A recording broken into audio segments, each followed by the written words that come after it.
விஜய் வந்து கட்சியாவே வச்சுக்கலாமா இல்ல பழையபடி இயக்கத்துக்கு போயிடலாமா? நம்ம யார்கிட்ட காவல்துறை பாதுகாக்கணும்? சொந்த கட்சிக்காரர்கள் கரெக்டா? ஏன்னா ஜனநாயகம் ஷூட்டிங் பாதிக்கப்படக்கூடாது, நம்ம ரகசியமா போயிட்டு வரணும். அப்ப அதுக்கு ரகசியமா போகின்ற விஜய் உண்மையிலேயே கரூர் மக்களை சந்திக்க வேண்டும் நினைத்தால் ரகசியமாக போயிருக்க முடியுமா? போயிருக்க முடியும். இல்ல விஜய் வந்து தான் அரசியலுக்கு வர்றதே வந்து தனக்கு செய்த மக்களுக்கு ஏதாவது செய்யணும்னு தான் அரசியலுக்கே வந்தேன்னு சொல்றாரு. அப்படி இருக்கிறவர் வந்து அப்போ வேற எந்த ரீசனுமே இல்லாமையா உடனடியாக அங்க இருந்து கிளம்பி போயிருப்பாரு? அவ்வளோ ஹியூமனிட்டி இல்லாம இருக்காரா? நிச்சயமா இருக்காரு. எங்க தங்கியிருந்தாரு அவருக்கு தெரியாது. எனக்கு தெரியும் எங்க தங்கியிருந்தாருன்னு. எந்தெந்த ஊருக்கு எப்ப போனாலும் எனக்கு தெரியும். விஜய் ஒரு வரலாற்று பிழை. அப்போ டெப்யூட்டி சிஎம் அப்படிங்கிற அளவுக்கு அவருக்கு தகுதி இருக்கா? நிச்சயமா தகுதி கிடையாது. ஒரு 10 வயசு குழந்தை கேட்கிற கேள்வி கேட்டா கூட விஜய் யோசிப்பாரு, இவருக்கு என்ன பதில் தெரியல. பதில் சொல்ற அளவுக்கு அவருக்கு நாலேஜ் இல்லைன்றீங்களா? நிச்சயமா இல்லைங்க. தமிழ்நாட்டுல இன்னைக்கு ஒரு மிக முக்கியமான பிரச்சனை போயிட்டு இருக்கு அப்படின்னு சொல்லிட்டு என்ன அது? ஹிந்தி எதிர்ப்பு போராட்டம். எப்பா ஹிந்தி எதிர்ப்பு போராட்டத்தையே உனக்கு இப்பயே பார்த்து படிச்சுட்டு இருக்க நீ. விஜய் ரொம்ப தெளிவா இருக்காரு. நான் காசு செலவு செய்ய மாட்டேன். இன்னைக்கு வரைக்கும் நீங்க அந்த விக்கிரவாண்டி மாநாடு தவிர வேற எந்த ஒரு ஈவெண்ட்டுக்கும் விஜய் காசு செலவு செய்ய எல்லாமே ஆதரவு தான் காசு செலவு பண்றாரு. ஆங்கில ஊடகங்களை கூப்பிட்டு கேட்டாங்க, ஏன்னா முன்னாள் டிவி நிர்வாகிகளால இந்த கட்சியை கலக்கி போறாங்களா, நாங்க பிரேக்கிங் நியூஸ் போடலாமான்னு சொல்லி கேட்டாங்க. Nirmati Property Management. Contact 7667000800. ரகரம் boys நேயர்களுக்கு வணக்கம். இன்றைக்கு நேர்காணல நம்ம கூட இணைஞ்சிருக்காங்க அரசியல் விமர்சகர் ஜெகதீஸ்வரன் அவர்கள். வணக்கம் சார். அதாவது விஜய் வந்து ஒரு அறிக்கை ஒண்ணு விட்டிருக்காரு. அதாவது திமுக வந்து இந்த டைம் வந்து தோற்பது உறுதி அப்படின்னு எல்லாம் வந்து அதுல சொல்லியிருக்காரு. நெற்பயிர்களை வந்து சரியா கொள்முதல் பண்ணல அப்படிங்கிற விமர்சனத்தை அவரும் வந்து அந்த அறிக்கையில வந்து குறிப்பிட்டிருக்காரு. ஸோ இதை எப்படி பாக்குறீங்க? சிறப்பு பொதுக்குழு வந்து அடுத்த வாரம் கூடுதுன்னு சொல்லியிருக்காங்க. அதாவது முதலே சொன்னதான் என்னன்னா, கட்சி வந்து அடுத்த வாரம் என்ன செய்ய போகிறது அப்படிங்கிற ஒரு கேள்வி பெருசா இருக்கு. ஏன்னா அந்த கரூரில் பாதிக்கப்பட்ட இந்த மக்களை முதலில் சந்திப்பதுதான் பிரதானமான நோக்கம். அதுக்கு அடுத்தபடியாக கட்சி வந்து ஆக்டிவ் பாலிடிக்ஸ்ல வரப்போது. ஆக்டிவ் பாலிடிக்ஸ் முதல்ல டிவிக்கே எப்பயுமே ஆக்டிவ் பாலிடிக்ஸ் பண்ணது கிடையாது. அட்லீஸ்ட் இந்த சனிக்கிழமை அரசியலாவது செய்ய போகிறார்களா இல்லையா அப்படிங்கிற ஒரு கேள்வி இருக்கு. அதற்கு பதில் இன்னைக்கு எல்லாருக்குமே தேடிட்டே இருக்காங்க. என்ன பண்ண போறா விஜய்? களத்துக்கு மறுபடியும் வருவாரா, வரமாட்டாரா, இல்ல வீட்டிலேயே இருப்பாரா, அறிக்கைகள் மட்டும் கொடுத்துட்டு இருப்பாரா அப்படிங்கிற கேள்விகளுக்கெல்லாம் ஒரு பதிலாக அவங்க என்ன சொல்றாங்கன்னா, நாங்க வந்து அறிக்கைகள் கொடுப்போம், பொதுக்குழு கூட்டங்கள் நடத்துவோம், ஆனா இந்த பரப்புரை கூட்டங்கள் நடத்துவோமா நடத்த மாட்டோமாங்கிறது எங்களுக்கே கிளாரிட்டி இல்லை அப்படின்னு சொல்லி சொல்றாங்க. விஜயோட பிரச்சாரம் அப்படிங்கிறது அப்ப அடுத்த கட்டமா அது தொய்வு நிலையிலேயே தான் இருக்குமா தேர்தல் வரைக்கும்? களத்துக்கு போக மாட்டார். அவர் வந்து பொதுக்குழு கூட்டம் கூட்டுறது கூட என்னன்னு கேட்டீங்கன்னா, ஏதோ ஒண்ணு நடக்குது, கட்சி வந்து செயல்பாட்டுல இருக்கு. ஏன்னா இன்னைக்கு ஒரு தகவல் நீ காலையில வந்து பரவிட்டே இருக்கு. இதை வந்து ஆங்கில ஊடகங்களை கூப்பிட்டு கேட்டாங்க, ஏன்னா முன்னாள் டிவி நிர்வாகிகளால இந்த கட்சியை கலக்கி போறாங்களா, நாங்க பிரேக்கிங் நியூஸ் போடலாமான்னு சொல்லி கேட்டாங்க. நான் சொன்னேன், அவ்வளவு தூரம் போகாதீங்க, கட்சியை கலைக்கலாம் மாட்டாங்க, உடனடியாக டிசால்வ் பண்ண மாட்டாங்க, அதுக்கெல்லாம் காலம் இருக்கு. பட் ஆனா ஒரு தொய்வான நிலை, ஒரு பேக்கு நிலை நோக்கி போகக்கூடிய வாய்ப்பு. ஏன்னா விஜய் நேற்று ஒரு செய்தி ஊடகங்களை போட்டிருக்காங்க, விஜய் வந்து கட்சியாவே வச்சுக்கலாமா இல்ல பழையபடி இயக்கத்துக்கு போயிடலாமா, நம்ம மண்டலமாவே வச்சுக்கலாமா அப்படின்னு கேள்வி எழுப்படாது. எந்த அளவுக்கு உண்மைங்கிறது தெரியாதுன்னா, இந்த ஒட்டுமொத்த கட்சியுமே வந்து எல்லாமே தகவல்களை கொடுத்துட்டு இருக்கிறதுனால எது உண்மை தகவல் எது பொய் தகவல் அப்படிங்கிறது யாருக்குமே தெரிய மாட்டேங்குது. சோ பட் ஆனா அவங்க என்ன கேட்டீங்கன்னா, இந்த பொதுக்குழு கூட்டம் நடத்துறது, இல்ல கூட்டங்கள் நடத்துறது, உள்ளாட்சி கூட்டங்கள் நடத்துறது எல்லாமே கட்சி ஏதோ செயல்பாட்டுல இருக்குப்பா, ஒரு பேசுபொருளாக இருப்பதற்கு மட்டுமே பயன்படுமே தவிர களத்திற்கு விஜய் அவர்கள் இப்பொழுதற்கு வரமாட்டார் அப்படிங்கிறதா என்னுடைய பார்வை. அதற்கு காரணம் என்ன கேட்டீங்கன்னா, தலைமறைவாக இருந்த புஷியானந்த் அவர்கள் வந்தவுடன் அவர் சொன்ன முதல் விஷயம், இந்த சனிக்கிழமை பிரச்சாரங்களை இனிமேல் நான் கூட்டிட்டு தயாராக இல்லை. ஏன்னா நீங்க வந்து என்ன வேணா சொல்லலாம், புஷியானந்த் கட்சி விட்டு வரட்டுன்னு சில பேர் முயற்சி பண்ணலாம், புஷியானந்த்னாலதான் இவ்வளவு மோசமாக இந்த கட்சி நடக்குதுன்னு சொல்லி சொல்லலாம். ஆனால் புஷியானந்த் இல்லாமல் இந்த கட்சி செயல்படுமா களத்தில் என்றால் செயல்படவே செயல்படாது. ஏன்னா அவருக்கு தான் இந்த கட்சியோட மாவட்ட செயலர்கள் யாரு, அவங்க ஒவ்வொருத்தரோட பேர் என்ன, அவங்களோட பேக்ரவுண்ட் என்ன, அவங்க எந்த வேலை செய்வாங்க, எந்த வேலை செய்ய மாட்டாங்க, அவங்களோட ஸ்ட்ரென்த் என்ன, பிளஸ் என்ன, மைனஸ் என்ன, எல்லாமே புஷியானந்த் அவருக்கு தான் தெரியும். விஜய் அவர்களுக்கு மிஞ்சி போனா ஒரு 10 அல்லது 20 நபர்களை தெரியும், பேரை சொல்லி கூப்பிடுற அளவுக்கு தெரியும். மற்றபடி விஜய் அவர்களுக்கு இந்த மாவட்ட செயலரோட பெரிய கான்டாக்ட் இருக்கு. ஓகே, நாளைக்கு வந்து திடீர்னு ராணிப்பேட்டையில கூட்டம் நடத்தணும், ராணிப்பேட்டை மாவட்ட செயலருக்கு விஜயை போன் பண்ணி அப்ப கூட்டத்தை ஏற்பாடு பண்ணுவேன்னு சொல்ல மாட்டா, சொல்லவே மாட்டார். ஏன்னா அப்படி இருக்கிற காரணத்தினால புஷியானந்த் சொன்ன முதல் விஷயம், ஒரு பிரச்சனை வரும் பொழுது சிறைக்கு சென்றதோ அல்லது வந்து தலைமறைவாக இருக்க வேண்டிய அவசியம் யாருக்கு ஏற்பட்டது? அந்த கரூரோட மாவட்ட செயலர் மதியழகன், பொதுச் செயலர் புஷியானந்த் ஆகிய நான், மூன்றாவது துணை பொதுச் செயலர் சீட்டர் இருப்பார். இந்த 3 பேர் மேலதான் A1 A2 A3 கரூர் போட்டிருந்தாங்க. அதை சிவி கண்டினியூ பண்றாங்க. உங்களுக்கோ இல்ல ஜான் ஆரோக்கியசாமிக்கோ இல்ல ஆதரவு எந்த பிரச்சனையும் இல்ல. அதனால இந்த பரப்புரை கூட்டங்களை தொடர்வதில் எனக்கு உடன்பாடு இல்லை அப்படிங்கிறத புஷியானந்த் தெளிவாக சொல்லிவிட்டார். புஷியானந்த் இல்லாம ஜானோ இல்ல ஆதரவோ இல்ல மற்றவர்களோ இது செய்ய முடியுமா என்றால் நிச்சயமாக செய்ய முடியாது. அவங்க யாருடைய பேச்சையும் இந்த மாவட்டத்தை கேட்கவே மாட்டாங்க. ஏன்னா ஆரம்பத்துல இருந்து புஷியானந்த் ஒரே ஒரு சொல்லுக்கு கட்டுப்படுவாங்களே தவிர ஆதவர்ஜனா பேசுறாங்க யாருன்னு கேட்பாங்க. ஆதவர்ஜனோட வாய்ஸ் ஆஃப் கமெண்ட்ஸ் போன் பண்ணி சார் நீங்க சர்வே ரிசல்ட்ஸ் எல்லாம் வேணும், சர்வே எடுக்க ஊருக்கு வரலாம்னா நீ யாருன்னு கேட்பாங்க. அப்படிதான் அந்த கட்சி செயல்பட்டு இருக்கு. அப்படி இருக்கின்ற காரணத்தினால கட்சி ஏதோ செஞ்சுட்டு இருக்காங்க அப்படிங்கிற ஒரு தேவைக்காக மட்டும் இந்த மாதிரியான பத்திரிகை அறிக்கைகளை கொடுத்து அந்த மாதிரி சமாளிக்கிறாங்க. இன்னொரு நேற்று எல்லாருக்கும் ஒரு கேள்வி, நேற்று உண்மையில என்ன நடந்தது, கரூர் மக்களை சந்திக்கும் போது விஜய் என்ன பேசினார், விஜய் என்ன பேசினார்னு பாதிக்கப்பட்ட தரப்பு மக்கள் சில பேர் பேட்டி கொடுக்கிறதா பார்க்கிறோம். விஜய் என்ன பேசினார், விஜய் ஏதாவது விஷயத்த சொன்னாரா சொல்லலையா, அபிஷியலா எங்களோட வெர்ஷன் என்ன அப்படிங்கறத விஜய் சொல்லுவாரான்னு கேட்டீங்கன்னா இன்னும் கேட்டு சொல்லாம இருக்காரு. அதற்கு ஒரு பதில் தேடிட்டு இருக்கும் போது நெல் கொள்முதல சரியில்லை, நாங்க திமுக அரசு வீட்டுக்கு அனுப்புவோம் அப்படின்னு கதையெல்லாம் சொல்லிட்டு இருக்காங்க. எல்லாமே ஏதோ நாங்க செயல்பாட்டில் இருக்கோம் அப்படின்னு காண்பிக்கிறதுக்காக ஒன்று மட்டும் தான் பார்க்கிறேன். வரலாற்றுல இது வரைக்கும் எந்த தலைவருமே இப்படி செஞ்சது இல்ல. அதாவது பாதிக்கப்பட்ட மக்களை நேர்ல போய் சந்திச்சுதான் வழக்கம். ஆனா விஜய் வேற ஒரு பாணியை கையில எடுக்கிறாரு. அவங்கள இங்க வர வச்சு தன்னுடைய இடத்துக்கு மாமல்லபுரத்துக்கு இங்க வரவழைச்சு பாக்குறாரு அப்படிங்கிறது இது விஜயோட அரசியல்ல அவரை எந்த அளவுக்கு டவுன் பண்ணும் இந்த விவகாரம் மட்டும். நீங்க பாதிக்கப்பட்ட தரப்பு அந்த மக்கள் கூட நீங்க ஆரம்பத்திலும் சரி இப்பொழுதும் சரி அவங்க சொல்றது யாருமே எங்களுக்கு விஜய்னாலதான் இது நடந்துச்சு அப்படின்னு நாங்க சொல்ல வரல, இது ஒரு விபத்து, சொல்லப்போனா கவர்மெண்ட்டும் காரணம் இல்ல, சில பேர் சொல்ற மாதிரி செந்தில் பாலாஜியும் காரணம் இல்ல, இது நாங்க போயிட்டு கூடாது, நாங்க அந்த விபத்துல சிக்கணும் அப்படிங்கிற அளவுல மட்டும்தான் அவங்க டீல் பண்ணிட்டு இருக்காங்க. ஆனா இதை சுத்தி பாக்குறாங்க இல்லையா, ஒட்டுமொத்த தமிழக மக்கள் இல்ல ஒட்டுமொத்த இந்த குளோபல் ஒரு குளோபல் பிராண்ட் தான் விஜய் அவர்கள் பாக்குறாங்க இல்லையா, அவங்க எல்லோருக்குமே விஜய் பெரிய அயற்சியை கொடுக்கிறார். விஜய் செய்வது ஒரு வரலாற்று பிழை, விஜய் ஒரு வரலாற்று பிழையாக இருக்கின்றதுதான் இன்னைக்கு பார்வையாக இருக்கின்றது. இந்த உலகத்துல யாருமே செஞ்சிருக்க மாட்டாங்க இந்த மாதிரி. இந்த எந்த ஒரு அரசியல் கட்சி தலைவரும், அரசியல் தலைவரை விட்டுருங்க, நடிகர்களை விட்டுருங்க, எந்த ஒரு மனிதனும் உங்க வீட்டுல ஒரு துக்கம் நடந்துச்சா என்கிட்ட ஆறுதல் வாங்கிட்டு போ அப்படிங்கறத சொல்லும் போதே நமக்கு இதே நிறைய ட்ரோல் பண்றாரான்னு தோணும். இல்ல அதான் உண்மையா நடந்தது. இங்க நீ என்கிட்ட ஆறுதல் வாங்கிட்டு போ, உனக்கு ஆறுதல் கொடுக்க நான் காத்துக்கிட்டு இருக்கேன் அப்படின்னு சொல்லுவது எங்கேயுமே நடக்காது ஒன்று. அதுவும் அந்த 41 உயிர்கள் போவதற்கு நீங்க எப்படிதான் இல்லைன்னு சொல்லி சொன்னாலும் மிக முக்கியமான அக்கௌண்டபிலிட்டி எடுத்துக்க வேண்டிய விஜய் அந்த நேரத்தில் ஒன்றும் செய்யாமல் 30 நாட்கள் கழித்து அவர்களை அழைத்து நான் மாமல்லபுரத்துல ரெசார்ட்டை தங்கி வச்சு அவரை பார்க்கிறேன் என்று சொல்லுவது உண்மையிலேயே விஜய்க்கு சுயமாக அவரால் சிந்திக்க முடியாது. சுற்றி இருப்பவர்கள் தப்பு தப்பா அவர்கள் வலியுறுத்திட்டே இருக்காங்க, அதுதான் செய்யறாங்க. இல்ல விஜய் கரூருக்கு போனா கூட்டம் கூடிரும், இல்ல எங்களுக்கு பாதுகாப்பு இல்ல அப்படின்னு எல்லாம் சொல்லப்படுறது அப்படிங்கிறது. ஏன்னா ஆல்ரெடி ஒய் பிரிவு பாதுகாப்பு கொடுத்திருக்காங்க, இசட் பிரிவு பாதுகாப்புக்கு பரிந்துரை கூட பண்ணியிருக்காங்க. ஸோ இவ்வளவு பார்க்கும்போது அப்போ பாதுகாப்பு இல்ல அப்படின்னு அவங்க சொல்ற விஷயத்தை ஏற்க முடியுமா? யாரிடம் பாதுகாப்பு கேட்கிறாரு எனக்கு புரியல. சொன்ன கட்சிக்காரர்கள்ட்ட கேட்கிறாரா இல்ல பொதுமக்கள்கிட்ட கேட்கிறாரா? காவல்துறை கிட்ட கேட்கிறாரு. காவல்துறை கேட்கிறாரா? சரி ஓகே, நான் என்ன சொல்றேன்னா இல்ல யாரு பாதுகாங்கன்னு சொல்லி சொன்னாரு, காவல்துறை கேட்கிறாரு, நான் புரிஞ்சுக்கிறேன். யார்கிட்ட காவல்துறை பாதுகாக்கணும்? சொந்த கட்சிக்காரர்கள் கரெக்டா? பொதுமக்கள் யாரும் ஒரு துன்ப நிகழ்வு, அந்த துன்ப நிகழ்வு 41 வீட்டுக்கு போய் விஜய் போய் அவங்களுக்கு ஆளுநர் சொல்லும் பொழுது பொதுமக்கள் யாரும் வேடிக்கை பார்க்க வரப்போறதே கிடையாது. அப்ப மறுபடியும் வரப்போறது யாருன்னு கேட்டீங்கன்னா உங்க கட்சியில எதுவுமே புரியாம எங்களுக்கு விஜய் மட்டும் பார்த்தாலே போதும், நான் தற்கொலையாதான் இருப்பேன், எனக்கு அரசியல் அறிவுலாம் எதுவுமே கிடையாதுன்னு சொல்றவங்க மட்டும் பார்க்க போறாங்க. கரெக்டா? அந்த அரசியல் தொண்டர்களை இன்னும் சொல்லப்பட தாவரிக்கூட ரசிகர்களை நீங்கள் கட்டுப்படுத்த ஏன் தவறி கொண்டே இருக்கிறீர்கள்? நான் என்ன சொல்றேன், நீங்க சும்மா பேரளவுல அறிக்கையெல்லாம் எழுதுறீங்க, ராணுவ கட்டுப்பாடு நடந்து கொள்ள வேண்டும், நீங்க இதெல்லாம் பண்ணக்கூடாது அதெல்லாம் பண்ணக்கூடாது சொல்றேன். ஒரே ஒரு வீடியோ, ஒரு ஸ்ட்ராங்கான வீடியோ, நான் கரூருக்கு மக்களை சந்திக்கணும்னு நீங்க நினைச்சீங்கன்னா தயவு செய்து என்ன பார்க்க வராதீங்க. ஏன் விஜய் சொல்ல மறுக்கிறார்?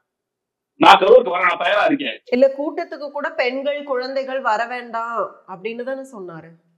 ரெண்டு பாயிண்ட் இருக்குங்க. ஒண்ணு, அறிக்கையாக இது வரும். தமிழக வெற்றி கழகத்துல நீங்க முதல் மாநாடு விக்கிரவாண்டி மாநாடு போன வருஷம் நடந்தது ஒவ்வொரு மாநாட்டிற்கும் இந்த அறிக்கையாக வரும். ஆனால் உண்மையில் களத்தில் நடப்பது என்னன்னு கேட்டீங்கன்னா, நீங்க அன்னைக்கு இந்த வீடியோ வந்துட்டு தான் இருக்கு. கரூர்ல, நாமக்கல்ல, திருச்சியில, பெரம்பலூர்ல அந்த கட்சியோட லோக்கல் நிர்வாகிகள் ஒவ்வொரு வீட்டுக்கா போய் ஆட்டோல வச்சு மைக்ல அனௌன்ஸ் பண்றாங்க, விஜய் வரப்போறாரு வாங்க, விஜய் வரப்போறாரு வாங்க, எல்லாரும் வாங்கம்மா, எல்லாரும் கிளம்பி வாங்கம்மா, எல்லாரும் கிளம்பி வாங்கம்மா. அந்த இடத்துல அவங்க யாருமே குழந்தைகளை கூட்டிட்டு வராதுன்னு சொல்லவே கிடையாது. ஏங்க நீங்க அந்த நிர்வாகிகள் பாக்குறாங்க இல்லையா, வண்டி எல்லாம் கூட்டிட்டு வராங்க, அவங்க என்ன சொல்லணும்? தலைவர் சொல்லிருக்காருப்பா, நிர்வாகிகள் குழந்தை வளர்க்கணும் சொல்லிருக்காங்க, கர்ப்பிணி வளர்க்கணும் சொல்லிருக்காங்க, வயதான வளர்க்கணும் சொல்லி வாங்க வீட்டுல டிவியில பாருங்க, சொல்லணுமா சொல்லக்கூடாதா? தொடர்ச்சியாக நீங்க கரூருக்கு 12 மணில ஒரு அனௌன்ஸ் பண்ணிட்டே இருக்காரு, விஜய் வந்துட்டார், விஜய் கிளம்பிட்டார், விஜய் வரப்போறார், காத்துருங்க. இந்த வெயில காக்க வச்சு இந்த வேலைகளை தொடர்ச்சியாக ஒவ்வொரு மாவட்டத்திலும் தேவையாக செய்து கொண்டே இருக்கிறார். அப்போ நீங்க விஜய் சொல்றத மக்கள் கேட்கணுமா, இல்ல விஜயோடைய லோக்கல் மாவட்ட நிர்வாகி சொல்றத மக்கள் கேட்கணுமா? அவங்களுக்கு அதிக ஒரு ஆசை இருக்கும். விஜய் மாதிரி ஒரு உச்ச நடிகர் நம்ம ஊருக்கு வர அவரை பார்க்கணும்னு ஆசை இருக்கும். ஆனா உண்மையிலேயே குழந்தைகளை கூட்டி வர வேண்டாம் என்று நீங்க நினைத்திருந்தால் அந்த லோக்கல் மாவட்ட நிர்வாகி சொல்லிருக்கணும், ஆமா எங்க தலைவர் கோச்சுக்குவாரு, இந்த மாதிரி கூட வந்து ரொம்ப கோவப்படுவாரு, நீங்க வீட்டுல உட்காந்தே பாருங்கன்னு சொல்லிருக்கணும். அதை அவர்கள் என்றுமே செய்து கிடையாது. இந்த கட்சி ஒட்டுமொத்த கட்சி எப்படி கேட்டீங்கன்னா உண்மைக்கும் இந்த தமிழ் வெற்றி கழகத்திலும் எந்த தொடர்பும் கிடையாது. ஆளுநருக்கு ஒன்று பேசுவாங்க, ஆளுநருக்கு வாயில் வந்த ஒருத்தர் திடீர்னு டெலாடுல போய் ஜாலியா இருந்துட்டு வருவாரு, டெல்லிக்கு எல்லாம் போவாரு. என்ன சார் நீங்க பண்ணிட்டு இருக்கீங்கன்னா 16 டாக்குமெண்ட் விசாரிக்கணும்னு ஒரு கவலை சொல்லுவார். அதுக்கு பேரு ஜென்சி புரட்சி வெடிக்கணும்னு சொல்லி சொல்லுவாங்க. அந்த ட்வீட்டை டெலிட் பண்ணி ஓடுவார். இந்த மாதிரி இது ஒரு வித்தியாசமான கட்சி. ஆளாளுக்கு என்ன கதைகள் எல்லாம் சொல்லுவாங்க. எந்த கதையும் உண்மைத்தன்மை என்பதை இருக்காது, வெறும் தகவல்களாக மட்டும்தான் வெளியே. இப்ப அனுபவம் குறைந்த கட்சி ஒரு கரூர் இன்சிடென்ட்டுக்கு பிறகு ஒரு பாடம் வந்து படிச்சிருக்காங்க. அதுக்கப்புறம் விஜய் வந்து இப்போ வந்து ஹெலிகாப்டர்ல வந்தெல்லாம் வந்து மீட் பண்றதா ஒரு பிளான் எல்லாம் பண்ணியிருக்காரு. ஸோ இந்த பிளான்லாம் அடுத்த கட்டமா ஒரு தவறு நடந்துருச்சு அப்படிங்கிறதுக்காக இல்ல இல்லை எனக்கு நடக்காது நான் சொல்றேன். இல்லையா அந்த அவங்க கட்சிக்காரங்களே மறுத்துட்டாங்க. நீங்க செய்தி வந்தது ஜெயலலிதா பாணி அரசியலா நீங்க வந்து 4 ஹெலிகாப்டர் அவங்க போய் புக் பண்றாங்க. ஜெயலலிதா பாணி அரசியல் மாதிரி ஒவ்வொரு ஊருக்கும் ஹெலிகாப்டர் வந்து தலைவர் இறங்க போகின்றார் அப்படிங்கிற செய்தி வந்தது. அந்த செய்தியை தமிழக வெற்றி கழகத்தில் இருக்கவங்க இல்லைங்க அப்படிலாம் கிடையாது, ஏதோ புக் எல்லாம் பண்ணல, அந்த மாதிரிலாம் தலைவருக்கு எந்த வித திட்டமும் இல்லைன்னு சொல்லிட்டார். அதெல்லாம் நடக்க போறது கிடையாது. நான் மறுபடியும் சொல்றேங்க, விஜய் அவர்கள் மறுபடியும் நீங்க களத்திற்கு எப்ப பாக்கலாம்னா தேர்தல் அறிவிக்கப்பட்ட பிறகு அவர் என்னன்னா இப்ப தேர்தலுக்கு நம்ம போறதுக்கு என்ன பிளான், அந்த நேரத்தில் கூட்டணியில இருக்கிறாரா இல்லையா, இதை தனிச்சு தான் போறாரா அப்படிங்கறத பொறுத்துதான் அந்த 234 கான்ஸ்டிட்யூன்சிஸ்க்கும் போறது எப்படி அப்படிங்கிற பிளானிங் தான் இருக்கு. 234 கான்ஸ்டிட்யூன்சிஸ் அறிவிச்ச பிறகு விஜய் அவர்கள் எல்லா இடத்துக்கும் போய் தான் ஆகணும். அந்த நேரத்தில் சொல்ல முடியாது இல்ல பாதுகாப்பு குறைவாக இருக்கு, யார்ட்ட போய் சொல்லுவார், எலெக்ஷன் கமிஷன் சொல்லுவாரா, எலெக்ஷன் கமிஷன் பழிவாங்க பாக்குறீங்கன்னு பேசுவார் அவரு. அப்ப ஏதாவது ஒரு தருணத்தில் நீங்க வெளியே போய்தான் ஆக வேண்டும். அப்ப அந்த தருணத்தை நீங்க வந்து ஒவ்வொரு முறையும் இதே மாதிரி ஒரு அரசியல் பண்ணிக்கிட்டு ஏன்னா வெளியே போக முடியல, காவல்துறை தடுக்கிறாங்க, காவல்துறை தடுக்கிறேன் என்ன செய்யறேன், காவல்துறை உங்களுக்கு தடுத்தாங்க. ஏதாவது ஒரு காவல் நிலையத்துல நான் வந்து பர்மிஷனுக்கு லெட்டர் கொடுத்தேன் சார், அந்த காவல்துறை அதை வாங்க மாட்டேங்கிறாங்க, இல்ல வாங்கிட்டு எனக்கு பர்மிஷன் கொடுக்க மாட்டேங்கிறாங்க அப்படின்ட்டு ஒரே ஒரு ஆதாரத்தை தமிழக வெற்றி கழகத்தை காமிக்க சொல்லுங்க. கரூர்லயோ நாமக்கல்லையோ திருப்பூர்ல ஏதோ ஒரு மாவட்டம் நான் எங்கேயுமே கேட்கல. நான் சொன்னேன் இல்லையா, மாம்பழம் சென்னையில் பனையூரில் வைத்து பார்ப்பது என்பது 15 நாட்களுக்கு முன் தீட்டப்பட்ட திட்டம். இந்த திட்டத்திற்கு ஏதுவாக கதைகளை ஓட்டிக்கிட்டே இருக்கிறாங்க. அங்கே கேட்டோம் இங்கே கேட்டோம் நிறைய முரண்களோட எழுதுறாங்க. இவங்களுக்காக பேசுகின்ற பத்திரிகையாளர்கள் அவங்க கூட என்ன பண்றாங்க, நாமக்கல்ல கேட்டாரு ஆனா விஜய் ரொம்ப தெளிவா சொல்லிட்டாரு, பார்த்தா நான் கரூர்ல தான் பார்த்தேன். அப்ப மகாபலிபுரம் எங்க கரூருக்குள்ள வந்துச்சா இப்போ இப்படி சொன்ன விஜய் ஏன் மகாபலிபுரம் பார்க்கிறாரு. இன்னொன்னு காவல்துறை உங்களுக்கு மண்டபத்தை கொடுக்குறதுல மிரட்டுறாங்கல்ல, மகாபலிபுரத்து ரெசார்ட் முதலமைச்சர் ஸ்டாலினுக்கு உதயநிதிக்கு மிரட்டுறது எவ்வளவு நேரம் ஆகும்? இந்த திமுகவுடைய ஒரு அமைச்சர் போய் டேய் கொடுக்கக்கூடாது, யாரு கிட்ட கொடுக்குறேன், ரெசார்ட் ரூம் யார் கொடுக்குற, தமிழக வெற்றி கழகம் பஸ் வந்தா உள்ளே விடக்கூடாது, இல்ல பஸ் நீ என்ன டிராவல்ஸ் கொடுக்குற டிராவல்ஸ் காரனை கூப்பிட்டு மிரட்டி நீ பஸ்ல ஓடக்கூடாது, சொல்லுங்க எவ்வளவு நேரம் ஆகும்? அப்ப அங்கெல்லாம் சொன்னாரு திமுக வந்து இங்க கரூர்ல போய் ஒவ்வொரு மண்டபமா கூப்பிட்டு கொடுக்காதீங்கிறாங்க. விஜய் திருச்சியில ரூம் கேட்டா கொடுக்காதீங்கிறாங்க. வேற வேலை இல்லையா கட்சிக்காரர்களுக்கு? எல்லா விஷயங்களையும் சொதப்படாத செய்து விட்டு இன்னொன்னு நீங்க சொன்னீங்க, நீங்க பாடம் எந்த பாடமும் கத்துக்க மாட்டாங்க. உண்மையிலே பாடம் கத்துக்கிட்டாங்கன்னா நீங்க முதலாக பனையூரில் சென்னையில் மழை வெள்ளத்தால் பாதிக்கப்பட்ட மக்களுக்கு ஒரு நிவாரண உதவி செய்தார். அன்னைக்குதான் அவருக்கு பனையூர் பணியாளர் பெயரே வந்தது. புஷி ஆனந்த் வந்து ஏற்கனவே வந்து ஒரு மீட்டிங்ல கூட சொன்னாரு, எங்களுக்கு வந்து கஷ்டமே என்னன்னா விஜய் அவர்கள் வந்து கூட்டிட்டு போறதுதான் கஷ்டமா இருக்கு, அவ்வளவு கிரௌடு கூடுது அப்படிங்கறதுதான் பிரதான காரணமா சொன்னாரு. அதாவது 2 நிகழ்வு இருக்குங்க. ஒண்ணு இத விளம்பரப்படுத்தி இதை பிரபலப்படுத்தி விஜய் ஒரு ரோட் ஷோ மாதிரி கொண்டு வந்து விஜய் எல்லா இடத்துக்கும் காமிச்சு விஜய பேச வைக்கிறது அப்படிங்கிறது ஒரு ஈவெண்ட். அந்த ஈவெண்ட்டை எவ்வளவு தூரம் அதை மேக்சிமைஸ் பண்ண முடியுமோ அதை பண்றாங்க. இன்னொரு விஷயம் சொல்றேன், கள்ளக்குறிச்சிக்கு விஜய் போனார். கள்ளக்குறிச்சியில அந்த மருத்துவமனையில் இறங்குற வரைக்கும் விஜய் போறாங்க யாருக்குமே தெரியாது. ஏன் தெரியாது? ஏன்னா விஷயத்த அவங்க வந்து தகவலை கசிய விடவே இல்லை. அந்த மாதிரி கரூருக்கும் போயிருக்கணுமா? விக்கிரவாண்டிக்கு முதல் நாள் சாயந்தரம் 5 மணிக்கு வந்தார். அக்டோபர் 26 சாயந்தரம் 5 மணிக்கு வந்தார். விஜய் விக்கிரவாண்டி மாநாட்டுக்கு எத்தனை மணிக்கு வந்தாருன்னு யாருக்குமே தெரியாது. விஜய் வந்து ஒரு பொங்கல் விழாவிற்கு சரண் அடிக்க ஒரு வீட்டுக்கு போனார், யாருக்குமே தெரியாது. விஜய் அவர்கள் பாங்கிமலையில் நடந்த ஒரு மிலிட்டரி ஈவெண்ட்டுக்கு போனார், யாருக்குமே தெரியாது. அப்போ யாருக்குமே தெரியாம விஜயால் போக முடியுமே. ஜனநாயக ஷூட்டிங் எத்தனை நாள் நடந்துச்சு? 6 மாதம் நடந்துச்சுங்க. சென்னையில நடந்துச்சு, ஈசிஆர் நடந்துச்சு. சொல்லிட்டு வேண்டியதானே விஜய் தன்னுடைய பனையூர் பங்களாவில இருந்து இந்த ஷூட்டிங் கிளம்புகிறார், சொல்லிட்டு வேண்டியதானே, அங்கே கூட்டம் போட வேண்டியதானே. ஏன் பண்ணல? ஏன்னா ஜனநாயக ஷூட்டிங் பாதிக்கப்படக்கூடாது, நம்ம ரகசியமா போயிட்டு வரணும். அப்ப அதுக்கு ரகசியமா போகின்ற விஜய் உண்மையிலேயே கரூர் மக்களை சந்திக்க வேண்டும் என்று நினைத்தால் ரகசியமாக போயிருக்க முடியுமா? போயிருக்க முடியும். ஸ்னோலின் நீங்க வந்து தூத்துக்குடி துப்பாக்கி தொடர்ந்து ஸ்னோலின் வீட்டுக்கு நைட்ல போனாரு, அனிதா வீட்டுக்கு நைட்ல போனாரு, ஜல்லிக்கட்டு போராட்டத்தை கட்சி பெட்டி கலந்துகிட்டாரு. இல்ல அங்கெல்லாம் போனவர் வந்து இங்க வந்து வர வச்சு பாக்குறாருன்னா அதுக்கு ஏதாவது ஒரு காரணம் இல்லாமையா இருக்கும். தன்னுடைய நலன் முக்கியம்னு விஜய் கருதுறாரு. தன்னுடைய நலன் மட்டுமே தனக்கு முக்கியம், தனக்கு இன்னும் எதுவும் ஆயிடக்கூடாது. ஏன்னா மறுபடியும் அவருடைய மோசமான அட்வைசர் என்ன சொல்றா, சார் நீங்க போனீங்கன்னா உங்க பிரச்சனை ஆயிடும் சார், பிரச்சனை ஆயிடும் சார். என்ன பிரச்சனையாகும்? உண்மையான தலைவனால என்னடா பிரச்சனையாகும் கேட்கணும். ஆனா தலைவர் இல்ல, ஓகே நீ சொல்றியா, அப்ப நான் பேசாம உட்கார்ந்துட்டு இருக்கேன். தன்னுடைய நலன் முக்கியம் இல்ல. நீங்க விஜய் அவர்கள் வந்து ஒரு நாளைக்கு இந்த ட்ரிப்புக்கு ஸ்பெண்ட் பண்ற அமௌண்ட்ங்கிறது 60 லட்சம் ரூபாய். ஒன் டேக்கு வந்து 28 லட்சம் 65,000 செலவு பண்றாரு. இந்த பஸ்ஸுக்கு எவ்வளவு செலவு பண்றாருங்கிறத பார்க்கிறோம். நீங்க எவ்வளவு பாதுகாப்போட இந்த பஸ்ஸை உருவாக்கிட்டாருங்கிறத பார்க்க முடிகிறது. நீங்க அது கரூர் சம்பவம் நடந்த உடனே சார் நீங்க தப்பிச்சு முதல்ல போயிடுங்க சார், நீங்க போய் பனையூர்ல போய் செட்டில் ஆகுது இல்ல, நீராகர்ல போய் செட்டில் ஆகுங்க சார், முதல் இன்ஸ்ட்ரக்ஷன் இருக்கு. அவ கேட்டுதானே விஜய் ஓடுறாரு. உண்மையே விஜய் சுயமாக யோசிக்கக்கூடியவராக என்ன பண்ணிருப்பாரு, இல்ல நான் நிக்கிறேன் அந்த கரூர்ல அந்த திருச்சியில ஒரு நிருபர் கேட்கும்போது சார் 30 பேர் இறந்து போயிட்டாங்களே அப்படின்னு கேட்கும்போது நின்று அவங்க இறந்து போயிட்டாங்க, ஒண்ணு அதுக்கு நான் பொறுப்பேற்றுக்குவேன், இல்ல இதுக்கு அரசியல் சதி இருக்கு, அதை நாங்க முறியடிப்போம், ஏதாவது சொல்லணும்ல. எதுவுமே சொல்லாம ஏன் ஓடுறீங்கன்னா சார் முதல்ல வீட்டுல பதுங்கி இருக்கு சார், ஒட்டுமொத்த கட்சி நம்ம முதல்ல பதுங்கிவோம் சார், அதுக்கப்புறம் பேசிக்குவோம், மக்கள் எப்படி ரியாக்ட் பண்றாங்கன்னு ஒரு 3-4 நாள் பார்ப்போம், அதுக்கப்புறம் நம்ம வெளியே வருவோம் அப்படின்னு ஒரு பதுங்கு குழிக்குள்ள போன கட்சியாக இருக்கின்றது. இல்ல விஜய் வந்து தான் அரசியலுக்கு வர்றதே வந்து தனக்கு செய்த மக்களுக்கு ஏதாவது செய்யணும்னு தான் அரசியலுக்கே வந்தேன்னு சொல்றாரு. அப்படி இருக்கிறவர் வந்து அப்போ வேற எந்த ரீசனுமே இல்லாமையா உடனடியாக அங்க இருந்து கிளம்பி போயிருப்பாரு? அவ்வளோ ஹியூமனிட்டி இல்லாம இருக்காரா? நிச்சயமா இருக்காரு. நீங்க மதுரை மாநாட்டுல என்ன பேசுறாரு, உண்மையா அடுக்கு உணர்வா அடுக்கு உங்களோட இருக்க, உண்மையா பேச உணர்வா பேச 5 டைலாக் அப்படியே ரிப்பீட் பண்ற கரெக்டா. எல்லா இடங்களிலும் மக்களோட தான் இருக்க போறேன், மக்களுக்காக தான் நான் வந்திருக்கேன். என்னதான் அவர் எந்த ஒரு உள்ளாண்டு மேடையாக இருந்தாலும் மக்களுடன் செல், மக்களுடன் வாழ், மக்களுடன் பழகு, மக்களுடன் நேசி, அறிஞர் அண்ணா சொன்னாரும் சொல்லி கோட் பண்ணிட்டு இருக்காரு. ஆனா பிரச்சனைன்னு வரும்போது இல்ல. ஆனா எங்க இருந்தார் அவரு? சரி அன்னைக்கு போயிட்டாரு, ஓகே. 3வது நாள் வந்து ஒரு வீடியோ போடுறாரு. அந்த வீடியோல மக்களோட நிக்கிற மாதிரி வீடியோ போட்டாரா? அப்பயும் அரசியல் பண்றாரு, ஓகே. அதுக்கு பிறகு எத்தனை நாட்கள், 30 நாட்கள் ஒரு மனிதன் எப்படி முடங்கி இருக்க முடியும்? 1000 பேர் 1000 சொல்லுவாங்க. நான் உடச்சிட்டு வெளியே வரைக்கிறதால ஒரு தலைவனுக்கான அழகு. நான் பிரஸ் பாக்குறேன், இல்ல வீடியோ பேசுறேன், எனக்கு எந்த சிக்கல்கள் என்னன்னு சொல்றேன், எனக்கு இவ்வளவு டார்ச்சர் பண்றாங்க திமுக, ஏதாவது நீங்க சொல்லுங்க. உங்களோட பெய்ட் ஆட்களே சொல்லிட்டு தான் அதெல்லாம் கதைகளாக தானே இருக்கிறது. கதைகளாகவும் தகவல்களும் எவ்வளவு நாளைக்கு நீங்க தகவல் கசி விட்டே இருப்பீங்க. எங்களுக்கு நடந்த பிரச்சனை இதுதான், திமுக இந்த மாதிரி பண்ணாங்க, சரி பண்ணாங்க, நீங்க அதெல்லாம் வந்து இணையத்துல பண்ணாங்க. கோர்ட் போகும்போது ஒரு விஷயத்த பேசலையே, கோர்ட்ல போய் இன்னைக்கு உச்சநீதிமன்றம் போனாங்க. சார் செந்தில் பாலாஜி சதி பண்ணாரு, கத்தி எடுத்து சுத்தினார் சார், அவர் வந்து ஆசிட் அடிச்சார் சார், அவர் குண்டு போட்டார் சார், சொல்ல வேண்டியதானே. மதியம் மனைவி அழகா பேட்டி கொடுத்தாங்களே, அந்த அம்மா போய் பேச வேண்டியதானே, இதெல்லாம் நடந்துச்சுங்க அப்படின்ட்டு. சரி கோட்பாடுகள் எல்லாம் நீங்க வந்து வெளியே சும்மா பரப்பி விடலாம். உண்மை என்னங்கிறது கோர்ட்ல போய் எவிடன்ஸா நீங்க போனா எதுவுமே நிக்காது அப்படிங்கிறது தெரியும். சிபிஐ விசாரணையிலுமே வந்து சீமான் அவர்கள் கூட கேள்வி எழுப்புறாங்க. அந்த A1 A2 A3 A4 அப்படின்னு குற்றவாளிகள் வந்து லிஸ்ட் பண்ணும்போது இப்ப எல்லாருமே வந்து விஜய் கூட்டத்துக்கு வந்தாரு, அவர் தான் வந்து ஒரு மெயின் குற்றவாளி அப்படின்னு விமர்சிக்கும் போது ஏன் விஜயோட பேரே அதுல இல்ல அப்படின்னு அவர் கேட்கிறாருல. இன்னைக்கு கூட அவர் பேட்டி கொடுத்திருக்காரு. அவர் ஏன் சொல்றாருன்னா, திமுக அவரோட பெயரை சேர்த்தால் அவர் எங்க என்டிஏ கூட்டணி பக்கம் போயிடுவாங்க அப்படிங்கிற காரணத்தினால் திமுக அவர் பெயரை சேர்க்க வழி. அது உண்மை, அது 100% உண்மை. விஜய் பேர சேர்க்கிறாங்க. புசியானது அரஸ்ட் பண்ணல, ஏன் அரஸ்ட் பண்ணல? விஜய் புசியானது எங்க தங்கிடுறாரு அவருக்கு தெரியாது. எனக்கு தெரியும் எங்க தங்கியிருந்தாரு, எந்தெந்த ஊருக்கு எப்ப போனாலும் எனக்கு தெரியும். எங்க ஒதுக்கி உடைச்சதுதான் எனக்கு தெரியும். போலீஸ்க்கு தெரியாதா? நிச்சயமாக தெரியும். அவங்க என்னன்னா யாரையுமே தொட வேண்டாம், நம்ம தொட்டா தேவையில்லாம விஜய்க்கு ஒரு சிம்பதி கிரியேட் ஆகும்.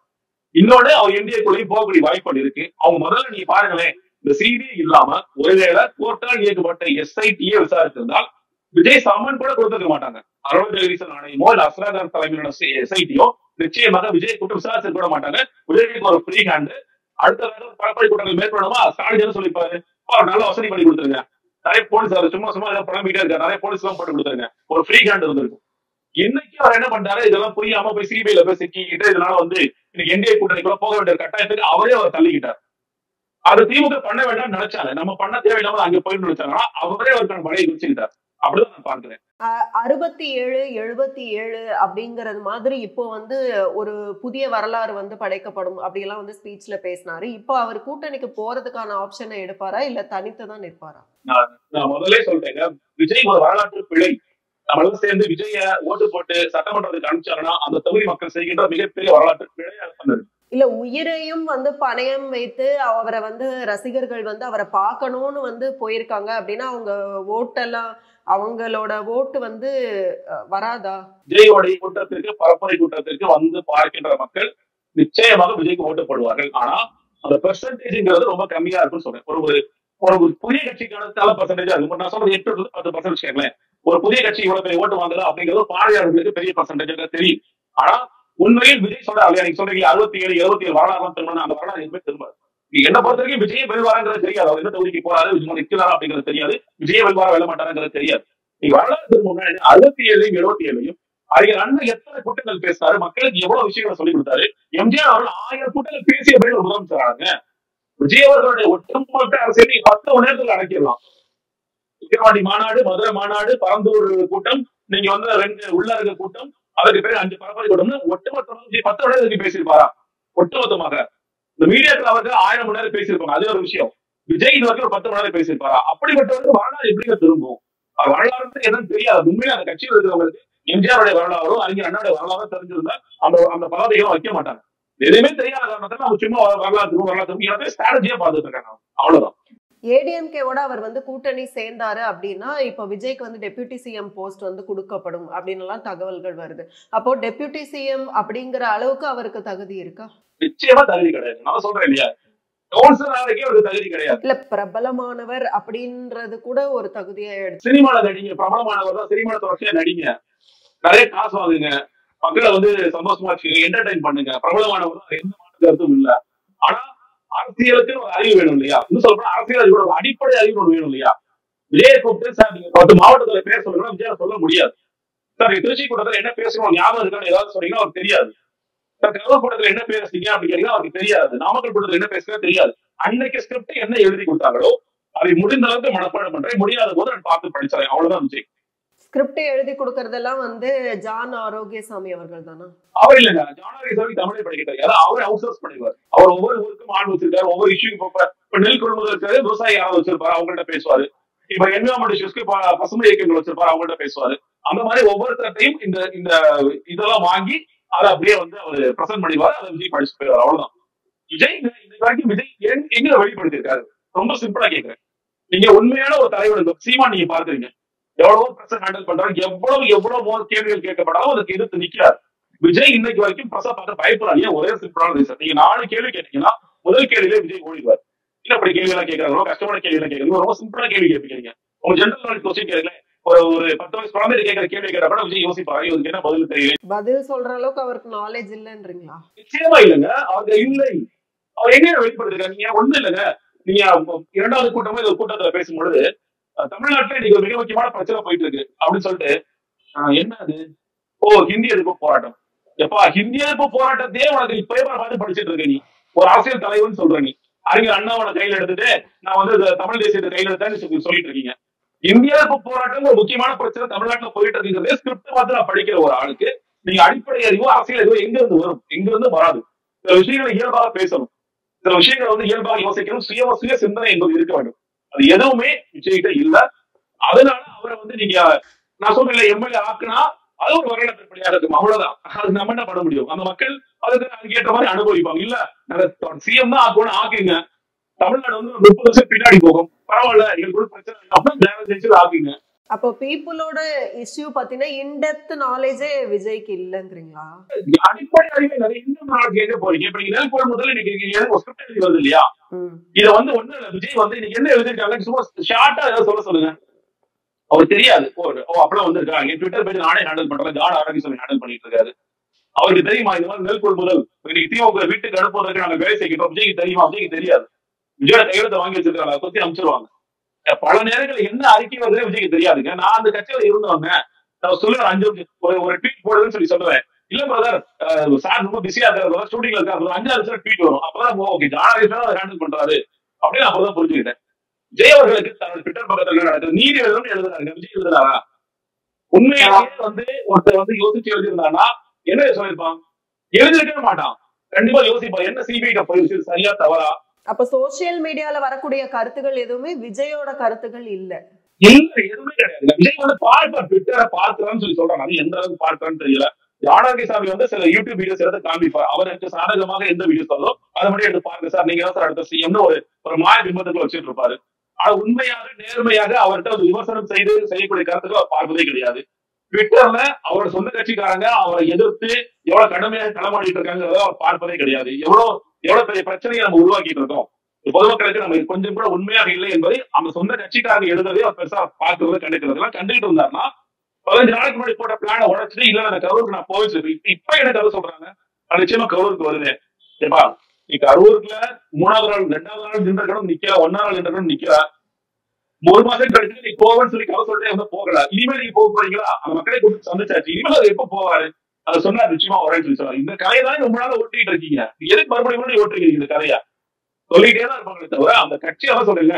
நேர்மைக்கு உண்மைக்கு எந்த சம்மதமும் இல்லாத கட்சி தான் இந்த தமிழக வெற்றி கழகம். அப்போ வந்து விஜயோட அரசியல் எதிர்காலம், தாவேகாவோட அரசியல் எதிர்காலம் என்ன? இந்த தேர்தல்ல 234லயும் வந்து கேண்டிடேட்டே போட மாட்டாங்கன்னு நிறைய விமர்சகர்கள் சொல்றாங்க. அதெல்லாம் எப்படி? இல்லைங்க, நீங்க கட்சி துவக்க காலத்துல இருந்து தமிழக வெற்றி கழகத்தோட நெரேட்டிவ் எப்படி இருக்குன்னா, யார் கூட கூட்டணி போயிடுவாங்க. முதல்ல வந்து நாம் தமிழர் கட்சி சீமான் அவர்கள் கூட்டணி போக போறாங்கன்னு சொன்னாங்க. சில பேச்சுவார்த்தைகள் நடந்ததுன்னு சொன்னாங்க. எனக்கு தெரிஞ்சு கன்ஃபார்மா ஒரு பேச்சுவார்த்தை நடந்தது. அந்த பேச்சுவார்த்தையில் வந்து யார் முதலமைச்சர் வேட்பாளர், யாரு காசு செலவு செய்வது போன்ற விஷயங்கள்லாம் பேசப்பட்டது, பகிரப்பட்டது. அதற்கு பிறகு வந்து சீமான் அவர்கள் வரவேற்றதான் பேசியிருந்தார். ஓகே, எப்பட சேராட்டி கூட பரவாயில்ல, நீ வந்து ஒரு நல்ல காசுக்காக வர அப்படின்னு சொல்லி வரவேற்றதான் பேசிட்டு இருந்தார்.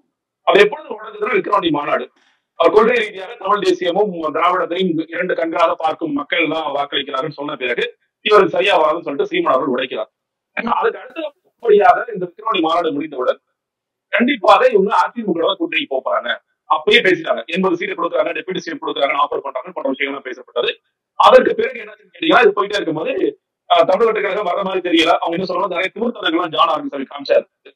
அவர் எந்த அளவுக்கு போனாருன்னா, நீங்க வந்து எடப்பாடி பழனிசாமி தான் சிஎம் கேண்டிடேட் அறிவிக்க கூடாது அப்படிங்கிற அளவுக்கு திமுக காமிச்சாரு. எடப்பாடி பழனிசாமி பார்த்து சரியா வராது, பழையபடி பிஜேபி கொடுப்பதெல்லாம் போயிட்டாரு. ஒரு என்டிஏ உடைய பார்ட்னரா மாறிட்டார். அன்னைக்கு பெரிய ஷாக். இந்த என்டிஆர் கேம்புக்கும் அதிமுக கூட நம்ம போயிடுவோம் நினைச்சிட்டு இருந்தோம், இது போயிடுவோம், போக முடியலையே அப்படின்னு சொல்லிட்டு. அவருக்கு பேர் என்ன நெரேட்டிவ் பார்த்தாங்கன்னா, காங்கிரஸ் கூட பேசிட்டு இருக்காங்க அப்படின்னு ஒரு நெரேட்டிவ் போனாங்க.